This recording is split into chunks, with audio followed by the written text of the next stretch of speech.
నమస్తే sir and madam. మనకు school accessibility audit చేయమని చెప్పి ఉన్నతాధికారుల ఆదేశాలు ఉన్నాయి. మన స్కూల్స్లో ప్రజెంట్ యాక్సెసిబిలిటీ ఫెసిలిటీస్ ఎట్లా ఉన్నాయి, ర్యాంప్ కానీ గ్రౌండ్ కానీ ఏమైనా సమస్యలు ఉన్నాయా, ఈ మొత్తం మన డీటెయిల్స్ అన్నీ తెలుసుకోవడానికి మన బడి మన భవిష్యత్తు వెబ్సైట్లో ఒక అప్లికేషన్ పెట్టారు. ఆ అప్లికేషన్లో మనం ఆన్లైన్లో ఫిలప్ చేయాలి. దానికోసము మన బడి మన భవిష్యత్తు మనకు సైట్ తెలుసు, schoolinfra.ap.gov.in. అక్కడ లింక్ ఉంది చూడండి, ఆ లింక్ మీద టచ్ చేస్తే ఆ సైట్కి వెళ్ళిపోతాము. సైట్కి వెళ్ళిపోయిన తర్వాత ఇక్కడ మన బడి మన భవిష్యత్తు లాగిన్ క్రెడెన్షియల్స్ వాడాలి. ఇక్కడ బ్లూ కలర్లో లాగిన్ ఉంది కదా, లాగిన్ అనే మీద ఓపెన్ చేస్తే ఇక్కడ యూజర్ నేమ్ పాస్వర్డ్ అవుతుంది. యూజర్ నేమ్ పాస్వర్డ్ వచ్చేసి మన బడి మన భవిష్యత్తుది. నెక్స్ట్ క్యాప్చా ఎంటర్ చేయాలి.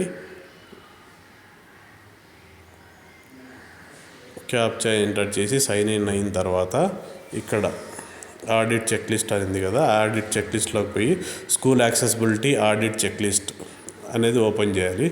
ఓపెన్ చేస్తే ఇక్కడ అప్లికేషన్ ఓపెన్ అవుతుంది. అప్లికేషన్లో బేసిక్ డీటెయిల్స్ ఉంటాయి. తర్వాత డేటు మనం ఏ రోజు ఫిలప్ చేస్తుంటే ఆ రోజు డేట్ వేయాలి.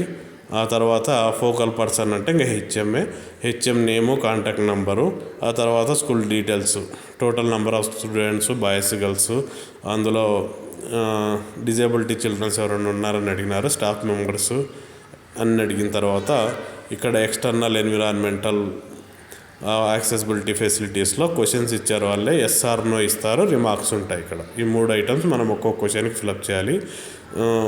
మన దగ్గర అది ఉంటే ఎస్ పెడతాము, లేకుంటే నో పెట్టేస్తాము. కాకపోతే రిమార్క్లో కూడా ఏదో ఒకటి టైప్ చేయాలన్నట్టు అన్నారు. కాబట్టి ఒకవేళ ఎస్ పెట్టామంటే ఓకే పెట్టండి, నో పెడితే రీజన్ లాంటిది ఏదన్నా చిన్నది ఒక 2-3 వర్డ్స్లో చెప్పేది ఏదన్నా ఉంటే చెప్పేసేయండి. అక్కడ ఇట్లా external environmental, next ramps, general, parking, ఇట్లా క్వశ్చన్స్ ఉన్నాయి. ఇవి క్వశ్చన్స్ ఎక్కువ ఉన్నాయి. సైట్ కూడా ఎక్కువసేపు ఉండదు, లాగిన్ అయ్యి ఎక్కువసేపు ఉండదు. కాబట్టి ఇవన్నీ చదువుకుంటూ పోవడానికి మనం గ్రూప్లో ఇంతకుముందుకే షేర్ చేశాము. ఈ క్వశ్చనీర్స్ ఏమేమి ఉంటాయనేది ఇక్కడ ఉన్నాయి. క్వశ్చనీర్స్ ఏమేమి ఉన్నాయనేది school accessibility audit check list తెలుగులో ఉంది. అది ఫిలప్ చేసుకోండి.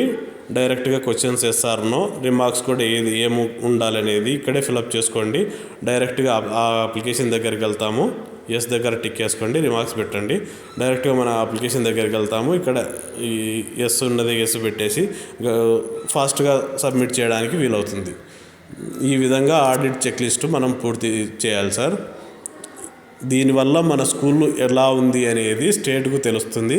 స్టేట్ ఆఫీసర్స్ దీని మీద డిపెండ్ అవుతారు, ఈ రిపోర్ట్ మీద డిపెండ్ అవుతున్నారు. కాబట్టి అందరూ తొందరగా ఫిలప్ చేయాలని కోరుతున్నాం సార్. Thank you.